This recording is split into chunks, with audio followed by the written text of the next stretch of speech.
Okay, so our first three examples were based on a light angle and direction that was about 45 degrees from the object going this way, and then about 45 degrees up this way. That's a really traditional light direction. If you go to the museum and you look at any painting, I would say prior to the Impressionists that started dealing more with natural light, you'll find that the paintings are mostly lit like this with very, very few exceptions. Why? Because artists of that period understood that this was the optimal light direction. Why? There's a good balance between lights and shadows. And then also, the way the light break curves around the form emphasizes its roundness. So there's going to be some light directions which break the sense of roundness, that do not help the sense of roundness.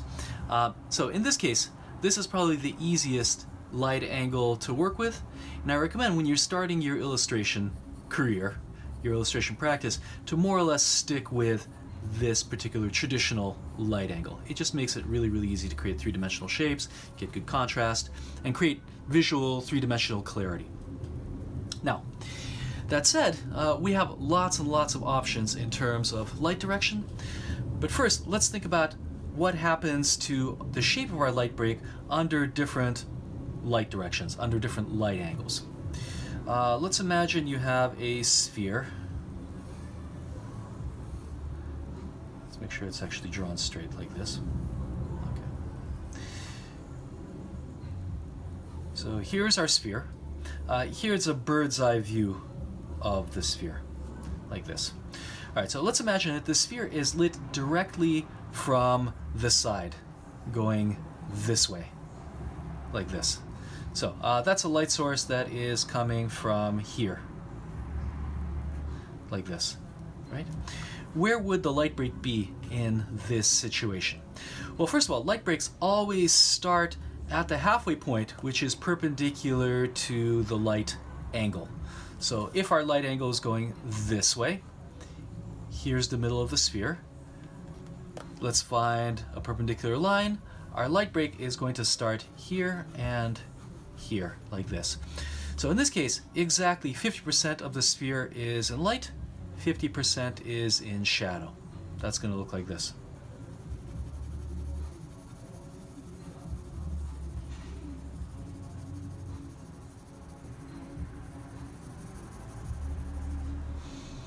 We're still going to have all the properties. We're going to have a core shadow, except now the core shadow is going to start thin here. Where it's a little bit closer to our eyeball, it's going to get a little bit thicker. We're still going to have a reflected light. We're still going to have all the properties we're dealing with here. Except notice that in this case, the light break runs perfectly straight. This is a very good example of a bad light direction. This straight line through a round object breaks the sense of roundness, breaks the sense of three-dimensionality. So I would generally avoid lighting things like this. Now, let's say our light source starts moving from the side towards the front.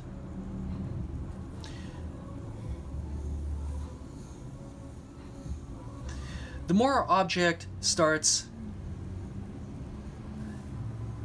being lit from the front, the less shadow you see, the more light you see. So if the light source isn't directly here, but is now here, like this, here's our light source. By the way, I'm looking at it from here. So here are my ears, my hair that's been growing out. So our light is now moving from the side to slightly towards the front. So it's moving in this direction. Where would the light break be? It would be here and here.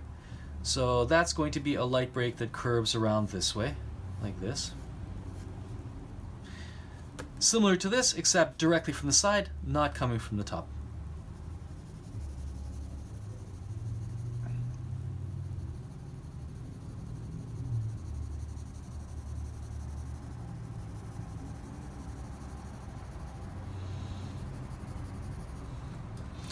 Okay, now let's deal with a sphere that is almost lit from the front. So bird's eye view. Sorry, this is a very, very sloppy sphere. Let me correct it a little bit. Okay. Let's say light is coming from this position here. So I'm drawing it here, light is here. you're going to see a light break that curves like this.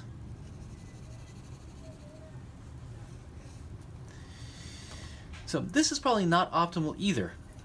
You have this vast area of white, very little shadow.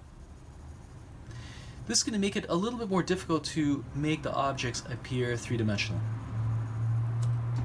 And then, if the light source is directly behind you, let's say you're drawing something, and again, bird's eye view, this is me, I'm looking this way, and the light source is, let's say, above my head, right? What are you going to see? Almost no shadow at all. Almost no shadow at all. So there might be a little sliver of shadow here. It's going to be very flat looking. This should be avoided at all costs, really. This is really flattening, an ineffective light direction. I recommend never lighting anything you draw this way, whether you're working from observation or working from imagination. This is the reason why flash photography ends up looking really flat. Because the light source is directly in front, it's lighting up almost the entire object. Excuse me. We can't see a lot of shadow, and then the shadow is going to be so dark and so tiny that it's just not going to be effective. It's not going to allow the object to fully realize its potential as something that's three-dimensional. Now, the reverse situation is where objects become increasingly more and more backlit.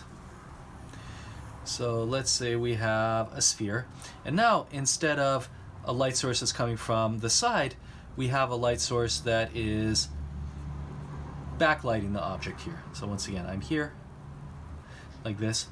What's going to happen? Well, our light break is going to move from the center and start curving the opposite direction.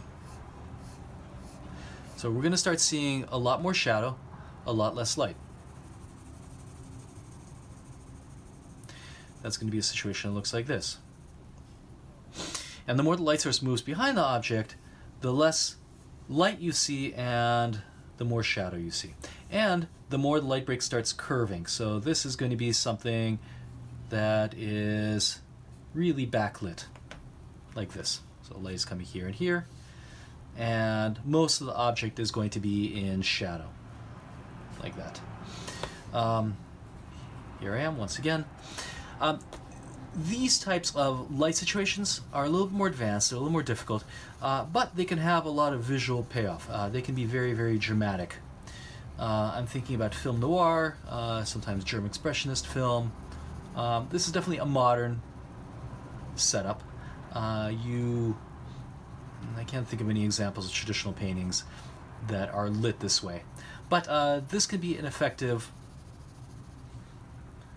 illustration tool. You want to create something really dark, really dramatic backlit situation.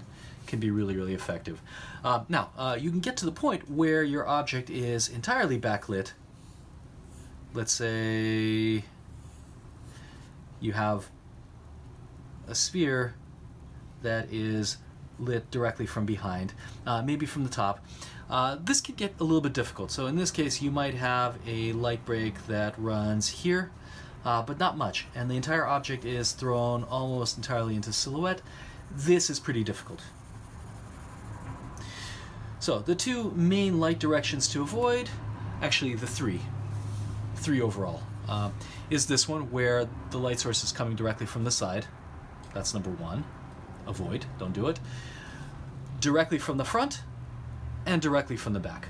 Those are the three light directions you shouldn't use.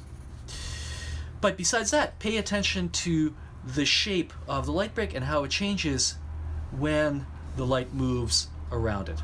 So besides practicing the sphere from this traditional angle, the cylinder from this traditional angle, the cube from this traditional angle, you should also take your eggs, your basic shapes, and practice shading them from different light angles to develop an instinct for what the light break looks like under various conditions. Again, once you get comfortable drawing basic shapes from observation, once you learn how to pay attention to how they're lit, what the properties are, you'll start having an easier and easier time transferring it to increasingly more complex shapes. Okay, so I'm going to use these principles here to shade some kind of slightly more complex shape, and let's see how this works.